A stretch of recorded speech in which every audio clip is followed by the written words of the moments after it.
Right, Shalom. It's Brother Kushab. Come back at you another quick lesson. Before I get started, I want to give all praises, glory, infinite honors unto Yahweh, Bahashem, Yahweh Shai, Bahashem, Rachak Wadash, double honors to the apostles, and the others great millstone who taught me the truth and rule well in peace. Blessings and salutation be to those who elect, as well as those that believe in the gospel and may even endure to the end, Lord willing. All right. And, I just want to get into a quick lesson. Basically, what Trump has done, he's trapped himself, all right, and America, all right. So, and it's all due to his pride, man, all right. He's, the epitome of what an Edomite is, all right, and how prideful they are.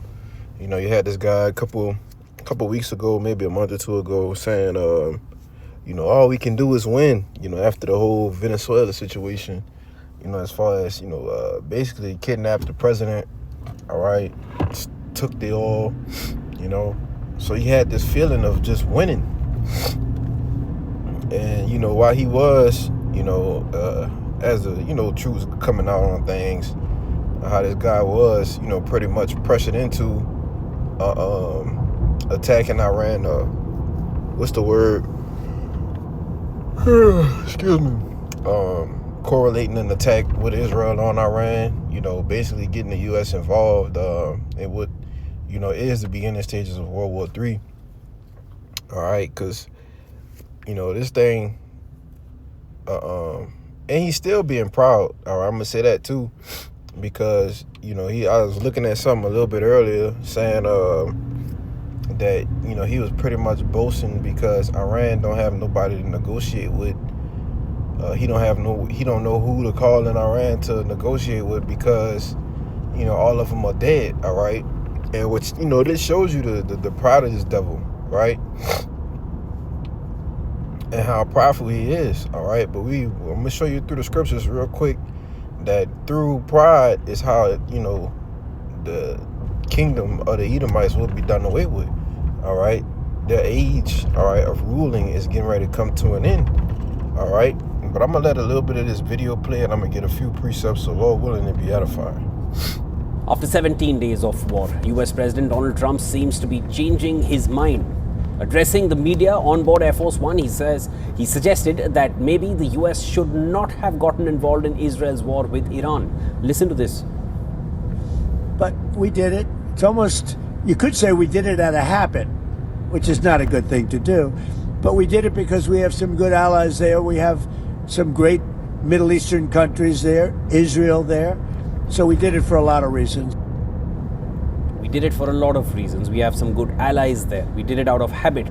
Well, Trump told reporters that one of his predecessors told him he wished he had been the one to bomb Iran. And he said, I wish I did what you did. Could have done it.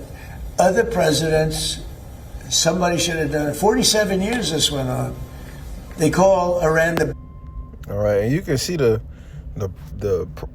pride, all right, on this guy's face, man.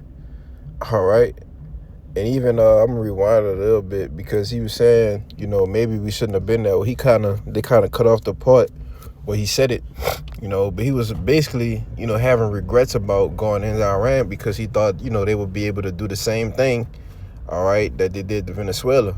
There was a clip of P. Hegseth saying whether it's 6 months, 6 days, 6 weeks, we're going to get it done. All right. Same thing that George Bush said, during when they went into Iraq, man. All right. But, all that to say this, these people have won in Iran. All right. And now they're looking for a way out. All right. Well, the Lord, is not producing the way out for them, right? So now you're trapped in there. You ask for help from other countries, all right, from your NATO allies. Well, the scriptures tell you that these nations are going to hate the whore, all right? These nations that are in league with Babylon the Great, all right, they're going to hate the whore, man. They hate Donald Trump already, all right? So they're going to hate the whore, you see? Leave the Middle East. It's another part I want to let play. You could never have the Abraham Accords. You could never have had peace in the Middle East. Now you're going to have peace. When asked by a reporter to elaborate on which president he was speaking of, Trump did not specify. I just want to ask you about something very interesting that you said twice today. That you talked to another But it certainly was on the list of outcomes. Over the past 2 weeks, Iranian drones and missiles have struck targets in the Gulf states that have included US military bases and an Emirates base hosting French troops, civilian structures, including hotels, airports, and energy facilities. Sources also said that Trump was told that Tehran will likely seek to close the Strait of Hormuz if attacked. Iran has halted almost all shipping through the Strait of Hormuz, through which 20% of oil supplies move, causing global energy prices to spike.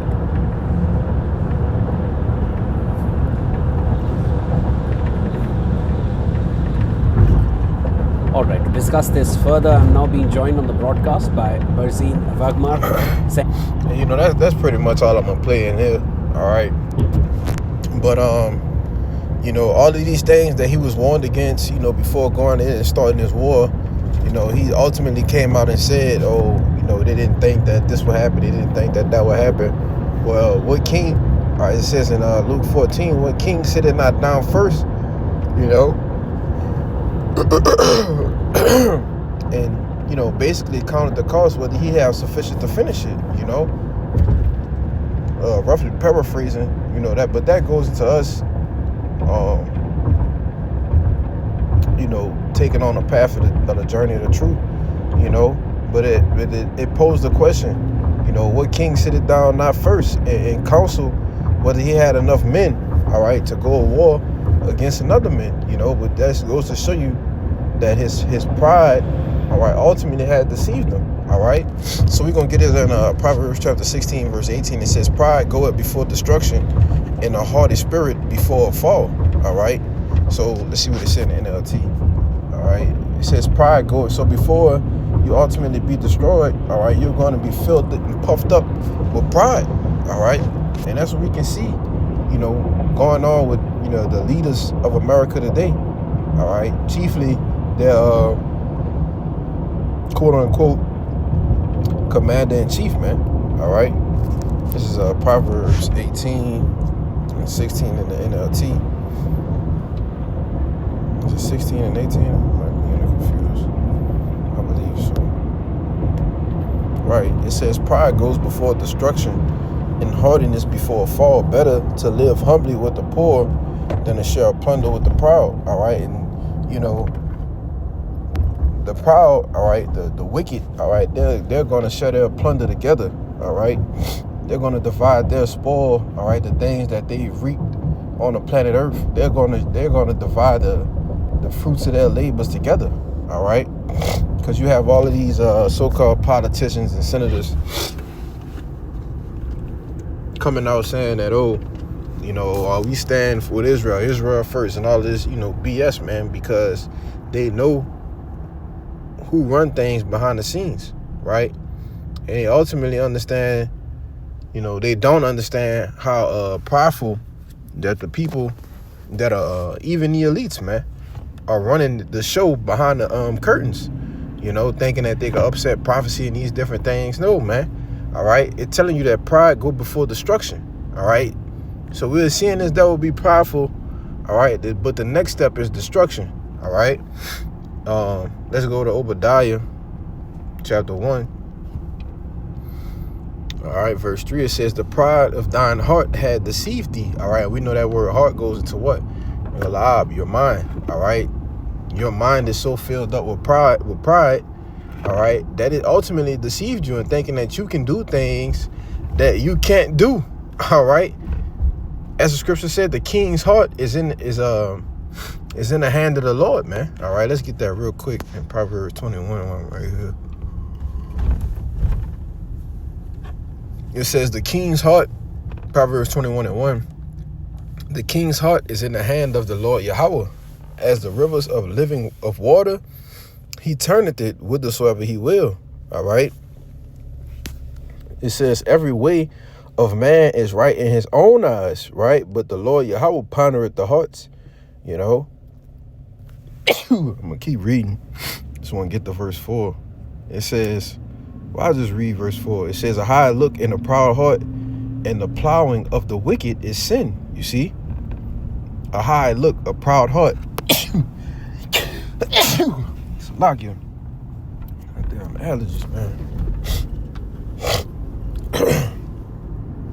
But it says a high look and a proud heart, and the plowing of the wicked is sin. Why? Because they'll have this highly regard of themselves. They are highly esteemed of themselves. All right. And the Lord is not dealing with pride. All right. Proud men. All right. You could be an Israelite. The Lord said he hated it, man. You know, a poor man that is proud. You know, the Lord in no way, forms, or fashion deals with the proud. All right. Men, a nation that's filled up with pride. You know, in a great humbling is coming to you so-called Americans. All right. You Edomites, man. You so-called white people. Okay. The Lord is getting ready to humble you real soon, you know. But back in Obadiah 1 and verse 3, it says, the pride of thine heart had deceived thee, thou that dwellest in the clefts of the rock, whose habitation is high, that said in his heart, who shall bring me down to the ground? Right? So you're so filled up with pride, all right?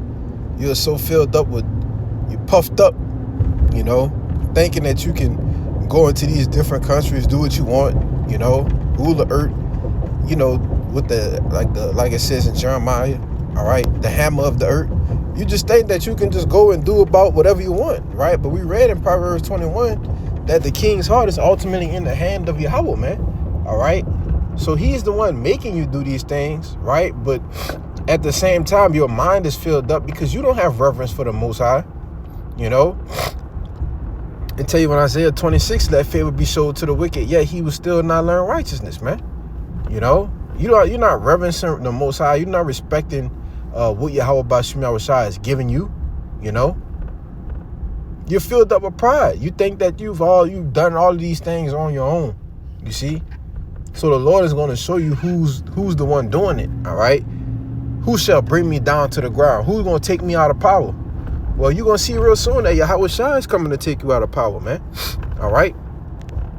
It says, verse 4, though thou exalt thyself as thy eagle and set thy nest among the stars, thence will I bring thee down, said Yahweh. And what the eagle is what? The highest flying bird, right? So you said what? You exalt yourself as high as the eagle, man. You know, you're way better than the other nations. You know, you way better than the so-called Negroes, the Latinos, the Native Americans, right? You have exalted yourself as the eagle. All right, let's get this word exalt. All right, I'm gonna get another precept. I'm gonna get it real quick before I forget. And then exalt shall be base. All right. So I want to cue it up real quick. It says Strong's H 1361. It says to be high or lofty. All right. To be lofty, to be haughty, all right, arrogant, you see? And that's why, you know, they have this, you know, arrogant look. You know, they look down on Jake. They look down on the other nations, you know? And that's their own people, right? But it says, though thou exalt thyself as the eagle, and thou set thy nest among the stars, thence will I bring thee down, said Yahweh. So he's going to send his son to do what? Take you out of power, man, all right? Right when you feel puffed up the most, as it says in Job 20 and 22, in the fullness of your sufficiency, you're going to be in straits, man. You know? The Lord finna stop playing with your ass, man. All right? But this is Matthew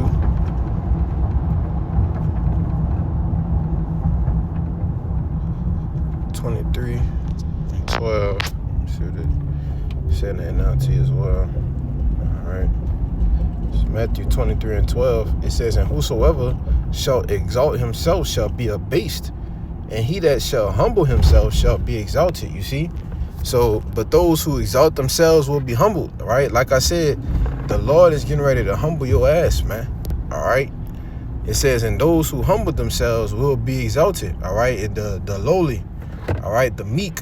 Okay, we waiting on the Lord to exalt us, all right? But henceforth, you've obtained power, all right? And it was given to you, all right? You didn't really take anything. The Lord allowed you to obtain you know, the things that you have, all right? Rulership in the planet Earth right now. Ultimately, you know, it was promised, but in Job 9:24, it said the earth was given into the hand of the wicked, all right? The Lord gave you that, you see? And here it is, you still puffed up and filled up with pride, man. All right? That's why I tell you in the Obadiah that the pride of thine heart had deceived thee, man. You know? But we'll count down the days, all right, until the Lord comes back and humble you, you know? But that's pretty much it. That's pretty much the point. All right, that's all I had. You know, it's, like I said, a quick hit, you know. And, hey, man, the pride of this devil, all right, is getting ready to be done away with, all right? All this lofty, you know, and this guy, he likes to talk. You know, he throws his hands out. He has that stout look, all right? You know? But, hey, man, the Lord getting ready to wipe that damn smirk off your face, you know? So, with that, we give all praises, glory, and infinite honor to Yahweh, by Hashem, Yahushua, by Hashem, Rachak Wadash, and double honors once again to your apostles and the elders of Great Millstone. And peace, blessings, shalom, and barakim, labacharim, shalom.